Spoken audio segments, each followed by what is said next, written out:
Talk politique à bâton rompu. Parler à bon escient ou à bouche que veux-tu, nos chroniqueurs tirent les vers du nez aux politiques.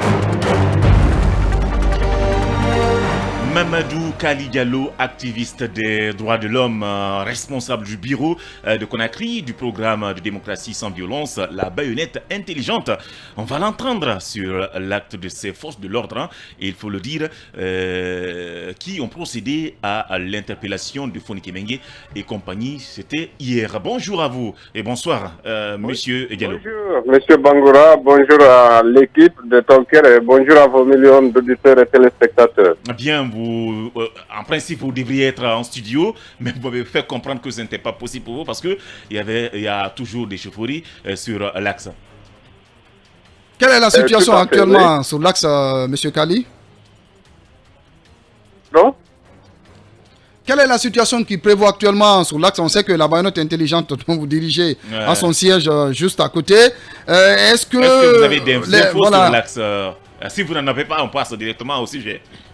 Vous n'êtes pas obligé, disons que en toute sincérité, je n'ai pas pu accéder au bureau aujourd'hui compte tenu des échauffourées. Bon, c'était malheureusement à la maison où j'ai passé à peu près toute la journée aussi à inhaler de gaz lacrymogène. D'accord. Mais on m'apprend que bon, ça commence petit à petit à reprendre. D'accord. Mais de façon très minime, quoi, je veux dire. Bien, alors on va parler de ce sujet. Vous êtes activiste des droits de l'homme. Comment, vous avez sans doute vu les vidéos qui ont circulé sur la toile, comment réagissez-vous à cette interpellation de ces responsables du FNDC? Donc, c'est avec une forte indignation que j'ai suivi, disons, la violence qui a caractérisé l'interpellation de ces citoyens guinéens, en violation non seulement de la charte qui sert des normes supérieures que le CNRD lui-même nous a comme on appelle, fourni, en son article 8. Souvenez-vous, on ne revient pas sur tous les engagements réitérés au niveau des préambules, mais souvenez-vous que au niveau de la charte, d'abord l'article 8 réitère la reconnaissance des libertés individuelles, des libertés publiques, et puis garantit l'exercice de ces libertés aux citoyens guinéens. Et le dernier alinéa stipule qu'aucune situation d'exception ou d'urgence ne doit justifier les violations des droits de l'homme. Donc, quoi que nous sommes en période de transition, dans un État, qu'on soit en transition ou pas, chaque citoyen peut être justifiable. Mais vous l'avez suffisamment et très bien dit, c'est qu'en matière de droit, il n'y a que la forme commande le fond. Il fallait, si on a à les reprocher de quelque chose, envoyer les lettres de convocation et voilà. Ou alors, aller avec une telle allure, il fallait présenter des mandats de réquisition. Mais vous avez vu tout cela, tel n'a pas été le cas. Et pire, la violation aussi de l'intégrité physique et morale de ces citoyens-là. D'autant plus que l'article 10 de la charte dit que la personne humaine est sacrée. Et vous avez vu, on a vu ces images d'indignation de façon inhumaine, dont on a vu un certain Fonike Mengue en train d'être traîné. C'est des images qui n'honorent pas la République de Guinée et c'est des images vraiment inhumaines. Et là, il faut le condamner. Et j'ose espérer pour un climat, disons, de confiance, recréer un climat de confiance, de la même célérité, de la même façon que le procureur avait agi quand il s'agissait de la mort du Thierno Mohamed dont vous avez parlé, que cette fois-ci encore, il y a bien entendu, s'ils ont à reprocher les citoyens qui sont Gianni Alpha, comme on appelle Fonike Mengue et Bill Loba, d'accord, mais que les forces de l'ordre qui se sont rendues aussi auteurs de ces violences-là doivent répondre à ces actes-là parce que ces actes-là violent aussi la loi en toutes ses formes. Et la déclaration universelle dont les caractéristiques fondamentales sont le respect de la dignité humaine, le respect de la personne humaine en tout lieu, en toutes circonstances, sans tenir compte d'obédience politique, sans tenir compte de religion, de race, d'ethnie, de région. Et je pense que pour une question de paix et de quiétude sociale, les autorités doivent œuvrer à être respectueuses de ces principes-là, parce que sans lesquels il n'est pas possible d'avoir la paix et la tranquillité dans la citer. Bien, ce n'est pas possible. Alors, M. Kali, en pareille circonstance, chaque acteur a son rôle à jouer pour l'apaisement, pour la compréhension. Les journalistes que nous sommes, nous alertons, nous informer les autorités, par exemple, que ce qui vient de se passer ne devrait pas se passer ainsi. Alors, du côté de vous, les activistes des droits de l'homme, au-delà de la condamnation, est-ce qu'il y a des actions que vous allez aussi mener sur le terrain pour pouvoir, n'est-ce pas, juguler à de telles violations des libertés fondamentales?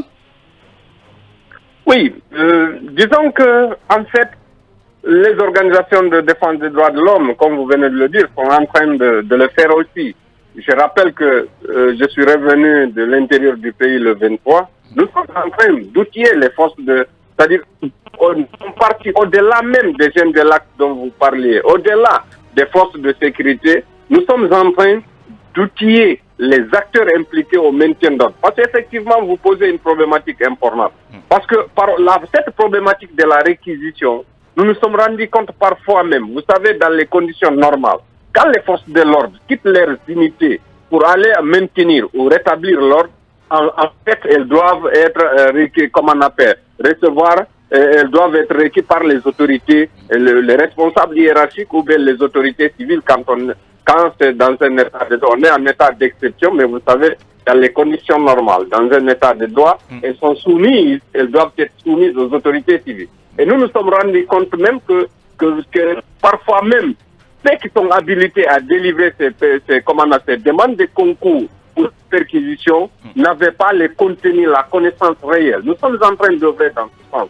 Mais je vais vous dire, tout ça ne peut se matérialiser quand il y a une justice impartiale, indépendante, c'est-à-dire comme on appelle, comme une justice, comme on appelle dans le respect du principe d'égalité, d'équité et d'égale protection à tous les citoyens, sans tenir compte de quoi que ce soit, comme on appelle. Qu'on regarde le citoyen et les droits de l'homme, tout ça. Ce n'est pas le politique, ce n'est pas le journaliste, ce n'est pas le cultivateur, c'est la personne humaine. Et nous les jouissons parce que nous sommes des êtres humains. Bien. Voilà la quintessence de la chose. Monsieur Diallo, j'aimerais savoir, vous évoluez également dans le cadre de la réforme du secteur des services de sécurité, tout comme il y a eu des réformes engagées depuis longtemps à travers le PARJU par exemple, que vous connaissez sans nul doute. Est-ce qu'aujourd'hui, tout ceci, on peut se dire que ça n'a pas porté fruit au regard un peu des agissements des agents qu'on a vus hier lors de l'interpellation justement des cadres du FNDC? Merci. Je vais vous étonner. Aujourd'hui, ça dépend de l'orientation, si vous voulez, des autorités. J'ai envie de vous dire, je suis convaincu, et ça, je le dis sur la foi de ce que j'ai vécu en 14 ans de collaboration avec, disons, les acteurs, avec la baïonnette intelligente, la promotion de la lutte non violente, donc du côté des citoyens civils et du côté des forces de défense et de sécurité. Je ne dis même pas les forces de sécurité seulement qui sont habilitées à maintenir ou bien à rétablir l'ordre, les forces de défense et de sécurité, c'est qu'aujourd'hui, il y a celles qui sont absolument républicaines. Dans les rangs de nos forces de défense et de sécurité, il y a celles qui sont absolument républicaines et qui tiennent au respect des règles et des principes. Ça, c'est c'est des actes isolés, vous voulez dire, c'est le cas c'est des agissements de brebis galeuses entre guillemets? Non, je ne parle pas pour le moment d'actes isolés, mais il y a aussi dans les rangs des brebis galeuses. De la même manière, aujourd'hui, les citoyens guinéens sont capables de manifester sans bavure, sans violence, mais que dans les rangs aussi, il y a des brebis galeuses. Oui, il y a des jeunes qui volent des téléphones dans les manifestations aussi. C'est ça que je suis en train de dire. Donc, dans ce cas-là, il n'y a que la loi qui doit comme on appelle, la loi qui doit faire la part des choses. Ça, c'est important. Maintenant, je dis, vous savez, ça dépend aussi des instructions reçues des forces de l'ordre. Mais quoi qu'on dise, et ça a été même repris dans l'ancienne constitution, et c'est une norme aujourd'hui constitutionnelle, si vous le voulez. En tout cas, c'est une norme universelle. C'est que nul n'est tenu d'exécuter un ordre manifestement illégal. Et vous savez, en matière de droit, vous l'évoquez, ça c'est la théorie de la baïonnette intelligente qui avait été reprise dans l'article 6 de la Constitution du 10 mai 2010, mais qui fait exception à une règle de droit très importante. La responsabilité pénale, vous savez qu'elle est individuelle.